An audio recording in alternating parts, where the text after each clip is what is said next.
예, 안녕하십니까. 오프로입니다.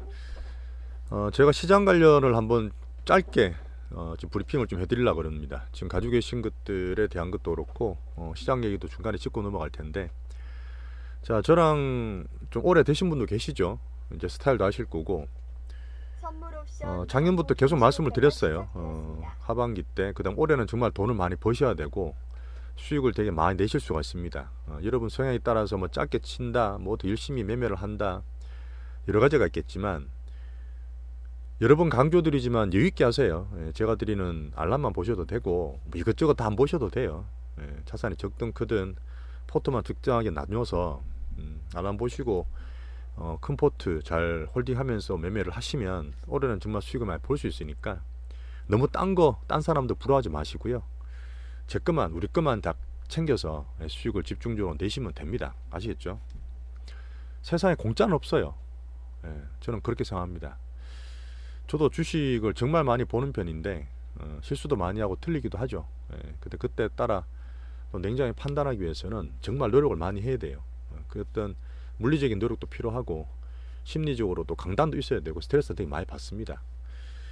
어쨌든 제가 최대한 올해는 시장보다 많이 수익 낼 수 있도록 대장주들 잡을 수 있도록 많이 볼게요. 자, 시장을 제가 외국인 주포다 계속 말씀을 드리죠. 근데 지금 여러 가지 뭐 고상한 단어로 시장을 많이 설명합니다. 밸류가 어떻고 경기가 어떻고 온갖 뭐 특히 이제 IB 같은 데는 아직도 경기가 너무 안 좋다 뭐 이런 얘기도 있는데 지금 조금씩 외국계나 우리나라에서 용기 있는 사람들이 이제 반도체를 사야 된다. 이제 우리나라가 돌아섰다는 비율이 한 10% 정도 있는 것 같아요. 10% 정도. 자, 근데 뭐예요? 보세요. 지금 테슬라 같은 비율을 드렸지만 개인을 대상으로 대중을 대상으로 하는 정권사들, 그다음 기관들은 기존에 물려있던 사람들 그동안 자기가 계속 안 좋게 말했던 시황을 번복을 잘 못해요. 저는 작년 6월부터 말씀을 드렸어요. 외국인 우리나라에 들어오는 것 같다. 10월 11월 달에 분명히 찍어 산다. 3전 돌리고 2차전이 좋다. 이 시그널들이 자꾸 보이거든요. 근데 이런 거는 시장에 대한 흐름입니다. 뭐 경기가 어떻고 뭐 지표가 어떻고도 물론 제가 다른 거 봐드리지만 이미 그쪽 안정화되고 실제로 시장의 변화가 오고 있잖아요. 그죠? 시장은 항상 그래요. 불안한 가운데 바닥을 만들고 사람이 공포가 있을 때 찍고 반등을 줍니다. 걱정을 하고 우려하는 동안 계속 올라가요. 항상 그렇습니다. 제가 요거를 잠깐 말씀드리는데 지금 외국인들이 우리나라를 자꾸 사고 있잖아요. 되게 신기하죠. 저는 수급 얘기를 되게 잘 드리고 종목을 볼 때도 기준을 수급으로 많이 잡고 있는데 우리 같이 시총이 지금 코스피 2천조가 안 됩니다. 미국에 지금 거의 30분의 1이에요. 아주 작은 시장이죠. 쉽게 말하면 미국 시장 살 거에 반에 반만 사도 우리나라는 들어가요. 자, 올해 1월달 거의 다 갔습니다. 자, 우리나라에 지금 오늘까지 금요일까지 1월 뭐 20 며칠까지죠. 27일까지인데 자 6조가 들어왔어요. 6조 원. 생각하기 위해서요. 6조가 들어왔는데 자 작년 제가 하반기 때 7월달부터 12월달까지 한 7조를 샀어요. 7조가 아니죠. 7조 좀 되겠네요. 그래서 작년 하반기부터 제가 돌린다고 말하고 13조로 사고 있습니다. 13조, 14조쯤 될 거예요. 자, 14조가 얼마나 큰 돈이냐면 우리나라 시가총액이 뭐 2천조 정도 되는데 13조 그 꼴랑 얼마 되겠어 하지만 그걸 움직여요. 개인들이 지금 다 물려 있잖아요. 실제로 사고 파는 돈 얼마나 될 것 같습니까? 얼마 없어요. 다 물려 있는 가운데 조금 살면 올라갈 수 있는 거예요.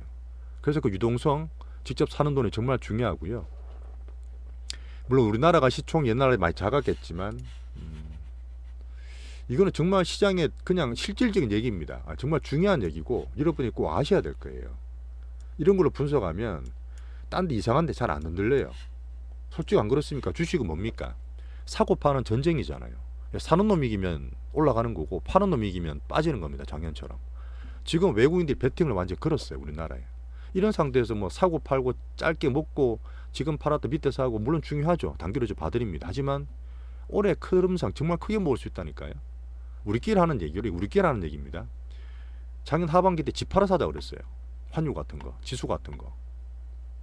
딴 사람들은 부채, 주식 다 물리고 부동산 물려서 난리인데 우리 미리 팔았던 분들은 야, 집 팔아 사야지.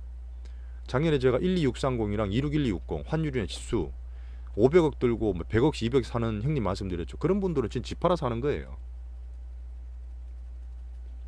그 정도 자기의 확고한 공부, 그 다음에 타이밍에 대한 용기, 공포를 사는 그런 것들이 필요하죠. 결단력 같은 게. 그 사이클을 잠깐 말씀드리는데 항상 올라가면 과유불급이다 말씀드렸고, 지금 우리나라보다 미국 약하다 말씀 계속 드리고 있는데, 선물 옵션 장 종료 5분 전입니다. 지금 시기가 지금 오늘 이렇게 보잖아요. 작년에 워낙 많이 빠졌기 때문에 2년 연속 빠진 거 없다. 그래서 지금 코스피는 반등을 준다고 지금 올해 보고 있고, 저는 감히 개인적으로 2,900까지 봐요. 왜 2,900이냐? 3,000원 시도하겠지만 3,000까지는 안 갈 것 같아서 그래. 3,000원 사실 의미가 있잖아요. 그래서 2,900 말씀드리는 거고요. 지금 우리나라 지수가 2,180, 2,150을 찐바닥 찍고 지금 이제 2,500까지 왔어요. 하지만 단기적으로 저 2,500에서 살짝 좀 걸릴 수 있다고 말씀을 드리고 있지만, 뭐 대형주나 지수는 샀다 팔았다 안 하는 게 좋다고, 단기 매매 안 하는 게 좋다고 바람직하다 말씀을 드렸습니다. 하지만 타이밍은 제가 잡아 드릴 거예요. 자, 이 타이밍이 뭐냐면 이렇게 보면 잘 안 보이실 텐데 올려볼까요? 올랐다 빠졌다 되게 많이 하죠. 우리나라는 항상 그래요. 결국 길게는 올라가는데 이 샀다 팔았다 올랐다 빠졌다 많이 해야지 이 주포인 애들이 먹을 게 많아요. 한 방에 가버리면 못 먹잖아. 또 뺐다가 밑에 사가 또 먹고 하는 거예요. 한 번에 먹는 게 아니라 이렇게 샀다 팔았다 하면서 이 등락을 다 먹는 겁니다. 우리나라 선물 옵션 파생 관련 외국인의 승률 몇 프로로 했어요? 99%예요. 기관들 개인들 판판이 깨집니다. 이런 판에서 외국인들이 오번에는 실제로 주식으로 한번 크게 몰라 들어갔다 말씀을 드렸잖아요. 자, 제가 2003년과 2009년 리마인드를 말씀드렸는데 이 사이클이에요. 이제 닷컴 버블이 터졌던 2000년대 이후에 빠졌다가 반등 주는 사이클 2003년부터 2007년까지 가죠. 이때는 4, 5년 갔습니다. 자, 2009년은 2008년에 서프라임 터지고 급락하는 이후에 2009년, 10년, 11년, 3년 동안 올랐어요. 이때는 5년, 이때는 3년 올랐는데, 야, 그럼 지금 리마인드면 지금도 2023년부터 2년, 3년 올라가는 거냐? 그건 아니에요. 그건 아닐 것 같습니다. 왜 그러냐면 지금은 사이클이 되게 빨라요. 그때랑 다르게 온갖 SNS로 정보가 빨리 퍼지고요. 사람들이 되게 스마트하고요. 헤지펀드도 개인이든 샀다 팔았다 정말 빨리해요. 순식간에 바닥에 잡아야 하면 다 올라가 버리죠. 종목을 보든 지수를 보든 이제 돈 좀 모아 살라 하면 이미 바닥 지나가 버리죠. 작년 10월 11월 달에 금리 고점 바로 찍어 버리죠. 되게 빠릅니다. 정신을 바짝 차리지 않으면 돈도 쉽게 못 벌어요. 제가 말씀드려봐야 안 사면 그냥 그걸 꽂힌 겁니다. 안 그렇습니까? 그죠? 자, 이때랑 비슷한 게 뭐냐면 달러의 큰 고점. 자, 미국 달러가 안전자산이잖아요. 2020년도 오래 했었고 2008년도 오래 했었고 정말 큰 위기가 터지고 전세가 난리 났지 않습니까? 이번처럼. 그때 달러가 확 올랐다가 꺾이기 시작해요. 제가 작년 10월달 11월달 달러 꺾인다 말씀드렸잖아요. 이 꺾이면 이게 꾸준히 또 갑니다. 그러면 우리나라 환율이 1450원 가다가 지금 1230원 1220원까지 빠졌잖아요. 261260 같이. 이게 앞으로 쭉 떨어진다고요.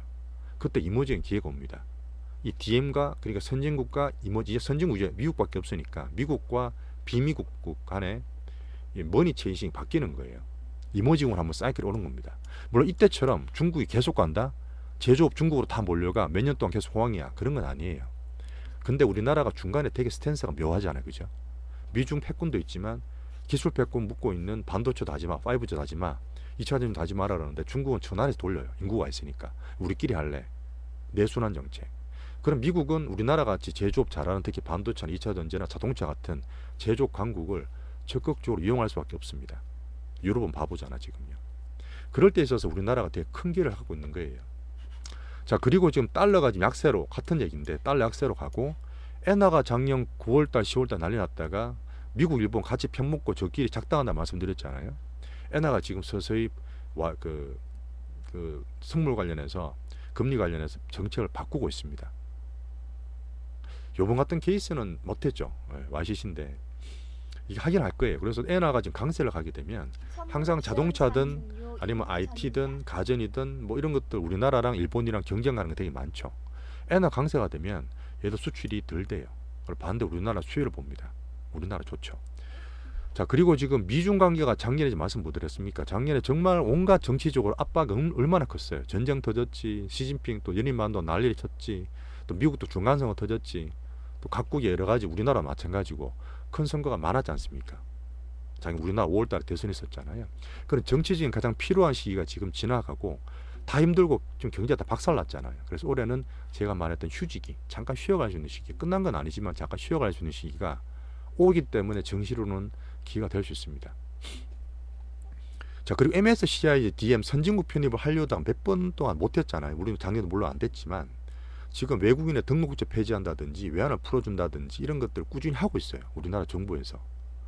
자, 그러면 DM 편이 바로 빵빵 되는 게 아니고 관찰국 지역되고 6개월 있다가 뭐 또 관찰 이후에 결정이 되겠지만 시간이 많이 걸려요. 편입된다 하더라도 2025년까지 가야 됩니다. 내년도 안 해요. 하지만 외국인들이 그때 빵 들어옵니까? 미리미리 들어오죠. 얘들 좀 보면 이렇게 하면 꼬라지 보니까 될 것 같은데 하고 들어오는 것도 있어요. 자, 1번, 2번, 3번, 4번 요인이 있고요. 제가 계속 말씀드리죠. 이제 주포인 외국인들이 우리나라에 대한 빅피처를 그리고 사기 시작했다. 2년 반 만에 사기 시작했다. 1월 달에 지금 1월 달만 지금 6조 7조 사는 거는 제가 사실 본 적이 없어요. 한 달 안 된 동안. 1년 동안에 뭐 15조만 사서 상당히 많이 삽니다. 그 6개월 만에 샀어요. 지금 이 빈집 털어. 다 털렸죠. 기관들은 없고 개인들은 작년 6월 달에 탈탈, 9월 달에 한 번 더 탈탈. 올해 1월 초는 저도 잠깐 놓쳤던 거 있죠. 증권사에서 신용 관련해서 옮기면서 그때 또 털렸어요. 개인들이. 신용이고 뭐가 더 틀릴 게 없어요. 빈집털이 들어왔습니다. 외국인들이. 외국인들은 커요. 덩치가. 짧게 보지 않습니다. 자, 그리고 이제 여기랑 비슷한 기술 패권 우리나라 제조업에 상당히 강한 업종들이 많죠. 우리나라가 미국 가서 물론 공장을 짓는 반도체 2차 전지도 있지만 이 글로벌 밸류 체인에 있어서 중국이 차지하던 중국 관련 부분을 전략적으로 우리나라 미국 편이기 때문에 한국의 우수 섹터들이 제조업체들이 갈 수 있습니다. 그래서 지금 상당히 강하게 올라가는 반도체나 2차 전지 우리나라 1등, 2등 업종들이 잘 가고 있는 이유예요. 자, 그래서 지금은 야, 외국 이렇게 사다가 이렇게 많이 사는 거 좋아. 그래서 올라오면 좋아. 야, 팔면 어떡할래? 팔면 또 떨어질 거 아니야. 작년 12월 달에 떨어졌죠. 맞습니다. 그때 기관도 같이 팔았고 개인도 대주 조건 결정이 안 되는 바람에 많이 팔았어요. 그래서 2,500 가다가 다시 2,150까지 떨어졌지 않습니까? 근데 지금은 좀 그렇게 안 봐요. 이 외국인들이 큰 흐름을 잡았다는 얘기는 항공모함을 돌리는 겁니다. 쉽게 못 돌아요. 이제 부동산 같이 큰 흐름이 몇 년 가는 것처럼 주식은 몇 천만 원, 몇 억까지 살 수 있어요. 근데 부동산은 안 그렇지 않습니까? 아주 큰 거거든요. 정책도 마찬가지로. 그래서 부동산 흐름은 아직까지 바닥이에요. 올해 더 안 좋아질 거고. 쉽게 돌리지 못합니다. 하반 경직을. 예전에 부동산 2008년부터 2015년까지 한 6년, 7년 빠질 때 우리나라 증시는 두 번 왔다 갔다 했어요. 올랐다 빠졌다. 두 번 큰 사이클이 있었단 말입니다. 작은 사이클이죠. 증시니까. 지금은 이 외국인이 들어왔다는 거는 외국인이 몇 년 만에 우리나라 특히 이머징 이런 6가지 이율에서 들어왔다는 얘기는 큰 스탠스는 잡은 거예요. 얘들이 그러면 한 1, 20% 뭐 올라가 들어왔겠습니까? 지수를 사든 큰 걸로 사면 물론 큰 거는 더 좋은 게 있고 나쁜 게 있겠죠. 근데 저는 이제 2차전지 말씀을 드리고 있고 지금 반도체도 뭐 챗GPT나 AI 때문에 올라오고 있는데 좀 봐야 되겠지만 얘들이 쉽게 짧게 안 쳐요. 제가 기관을 안 좋아하는 이유가 기관은 지금 단타만 하거든요. 돈이 없어서. 외국인은 안 그렇죠. 돈 얼마나 많은데요. 자, 그런 면으로 있어서 제가 계속 2,900이다. 올해는 돈을 벌어야 된다. 큰 돈, 집 팔아 사야 된다. 이런 얘기 자꾸 드리고 있는 거고. 그러니까 뭐 여러분들께서는 조급할 필요가 없어요. 우리 가지고 있는 거 조금 물렸다 하더라도 크게 문제될 게 없습니다. 자, 그 다음에 이제 종목장에 오면 제가 잘하는 수급주, 매집주, 템베거 종목 제가 잘 잡잖아요. 그런 거 재미삼아 한번 하시면 돼요. 올해는 불리합니다. 그래서 아시겠죠? 그래서 제가 시황을 또 한 번 더 수급 측면에서 말씀을 드렸고 지금 뭐 조금 매매가 지난주 있었고 오늘 좀 없었나? 오늘 뭐 약간 제가 또 인보 드리고 있는데 매매 같은 거 한번 또 정리해 드릴 테니까 중소형주 보는 것도 배워 가시면서 이 큰 흐름 같이 가시면 올해는 여러분들 상당히 크게 수익 보실 수 있다고 제가 판단합니다. 요거는 제가 또 목표방 또 어차피 한 개 또 하게 돼 있는데 거기도 같이 공유를 해드릴 테니까 시황 보는 겸 해서 같이 봐주시면 감사하겠습니다. 감사합니다.